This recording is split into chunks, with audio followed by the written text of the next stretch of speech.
time and the honor of speaking before you guys.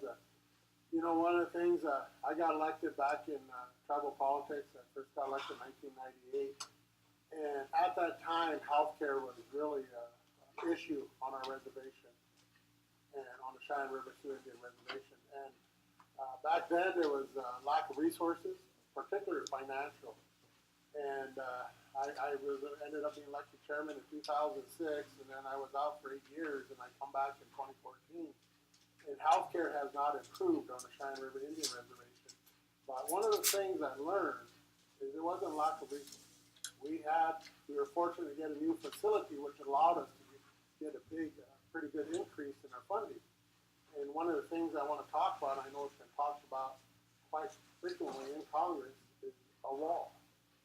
One of the things we're fortunate in our service unit that we have a huge, to us it's very huge, but it's a pretty good savings in third-party billing. It's in excess of $24 million. And one of the number one priorities of our service unit is to build a wall around the entire facility. I mean, we find that really just crazy with all of our needs. One of the things that we have a need of is dialysis. I mean, we've done a feasibility in conjunction, and I'll kind of get to where the problem lies, but it's around $5 million. I mean, and with $24 million, we definitely have the resources to build it. Right now, we have members. We do have a private dialysis on a reservation, but because of the amount of people that need it, we've still got 3 to 4 members that travel either to Spearfish, South Dakota, or Bismarck, North Dakota, 3 days a week for dialysis, and they're about 135 to 150 miles one way. And my mother was on dialysis, so I know the toll it takes on a person with dialysis. So it's really an issue. We got high suicide rates. I know last year which were not very sad, but we averaged about 11 attempts a month, and we were nearly 1 completion a month, which is really sad. I mean, we got a lot of high needs, treatment, meth treatment. I mean, these are things we try to work with. We put resolutions, requesting IHS to build these facilities. I mean, they have the money on a reservation. But one of the biggest problems where it lies is in the area office. I mean, I will downright call them dictators. They micromanage the service units. Every time there's an issue, there's no consultation. You know, you're probably well aware of Rosewood, Pine Ridge, and Winnebago had problems. And anyway, and like I said, we were fortunate to have the resources. They took $4.6 million out of our H&C dollars and sent it to pay a contractor without consultation of our tribe. And that's a big problem. They don't consult. They don't share information. They transfer our people out. Like right now, our budget person on the service unit is detailed up to Aberdeen. And we were never consulted. We have questions, and probably very likely he's being paid out of our budget. So there's a lot of problems that's going on. And when I kind of go back, we did have our council passed a resolution asking to eliminate the Aberdeen area office, Great Plains area office, and send all the funding and the authorities down to the local service units. Because right now, one example is a couple years back, I met with our service unit director, and they had like 66 vacancies. And when we get back to my office, one of my staff looks it up on USA Jobs, and out of all the vacancies, only 6 were advertised. So the problem is a lot of the biggest problems with the area office. One of the things that patient care, that's something that they have forgotten. Because when I did talk to IHS about this wall, you know, they said, hey, we got to stay in compliance. You know, and so that's their main priority. And one of the things Senator Rounds, you know, he introduced, I guess it's now S498, and I really hope that Congress passes that, and that's doing an audit on IHS. He did kind of a study, and within the study, he found a huge amount of administrative and very little doctors. I mean, that's something that has to be looked at and be dealt with. I mean, we need solutions, and 10 seconds, so I'll be really quick.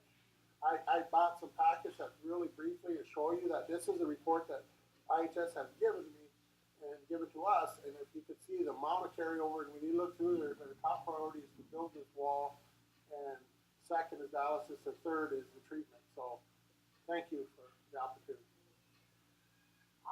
And the whole issue on consultation.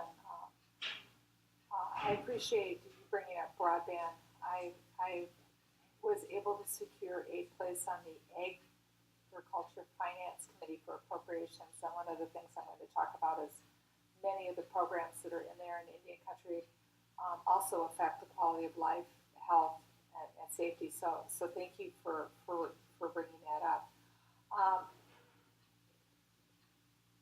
Part of the other testimony that was in here was when,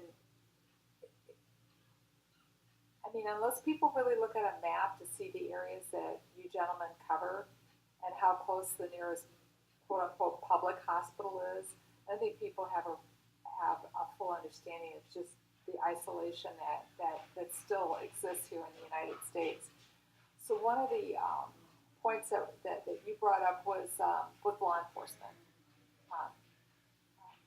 Mr. Feinhock, that if you send someone, if law enforcement picks someone up and you take them to a healthcare facility, all the charges and everything that are kind of incurred, and then you have a law enforcement officer that isn't out patrolling the area. Has there been any discussions about better joint powers or mutual aid or anything between the tribal hospitals, clinics, and ERs and the other hospitals and clinics and ERs? And I bring this up because we're all citizens of the United States. We're all taxpayers into the United States, and getting people health care and not going into debt when they're referred or go out of network, off the reservation to receive critical health care if they think they're having a heart attack. In reading some of the testimony, you talk about how all of a sudden people have these large bills and it's causing hardships. If you touch on that, and then diabetes, getting to dialysis. I mean, I know what the winter was like in the Twin Cities. 55 below, 75 below wind chills. You can't be outside for more than just a few seconds. I mean, people think it's cold here. Well, welcome to the bold north, right? So you're not going to get in a car and go to dialysis.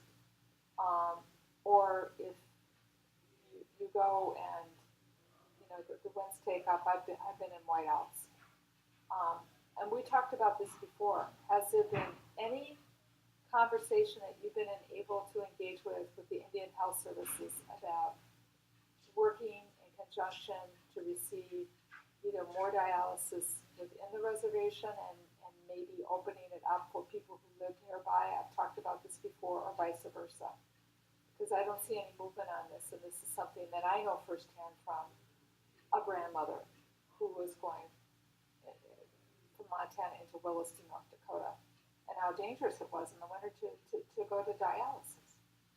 So if you could just kind of touch on some of those things. I know they're pretty broad, but right now, yesterday we talked, and back home we have a lot of snow. I believe two of our schools, well, all of our tribal schools, they average, I think, around 14 days of no school because of the snow and because of the cold. But we have 51 dialysis patients that we have to struggle to get out and plow them out, because some of them live out in the communities and even out in the country. So it is really a hardship, and that's interesting. We met with Weaki, and we talked to him about this dialysis, and one of the things he was upfront with, he said IHS does not provide this, but on the Standing Rock Indian Reservation, they do have dialysis in their IHS facility. So it has been done and it can be done. So that's something that we had a discussion with them, but they didn't seem very excited about it. And this is what I want to say overall too. I really found it sad is because we come here not just for healthcare, but education, road, law enforcement, etc. But the top people in these agencies are not here this week.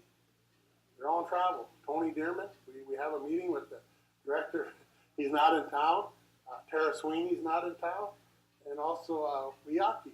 I mean, we come up here and they knew that Indians were coming this week for appropriation. nation, and it's sad that they all skip town, so I guess we're gonna have to talk to their secretaries and say hello to janitors. So that's something that they need to really be slapped on the hand about, is that when they come to town for help, you know, let's help them. So, Yeah, we knew when you were gonna be in town. yeah. We'll be seeing all those people later passing on your Good, thank you. I just have one problem, Chairman Frazier. As I look at these numbers that you just provided, there's $1 million for the wall and $2 million for backfill around the entire facility. Since I just watched it.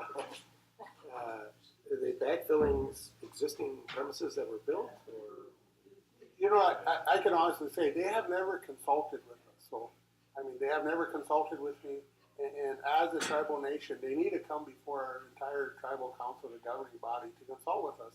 And as a matter of fact, they should be doing that at least once a year, but they don't. So I couldn't really say what the backfill was. That might be a good question. Or we will Yaki when he comes. Okay. He's aware of it. He got this report because I gave it to him and I questioned him on it as well. He had no idea what it was. Well, it's your property. Yeah. Ask before you dig. Yeah, it's a lot of backfill. Somewhere you got a big hole that needs to be backfilled. Yeah. You should know about. Yeah. Thank you all for your time and coming forward today. I appreciate all your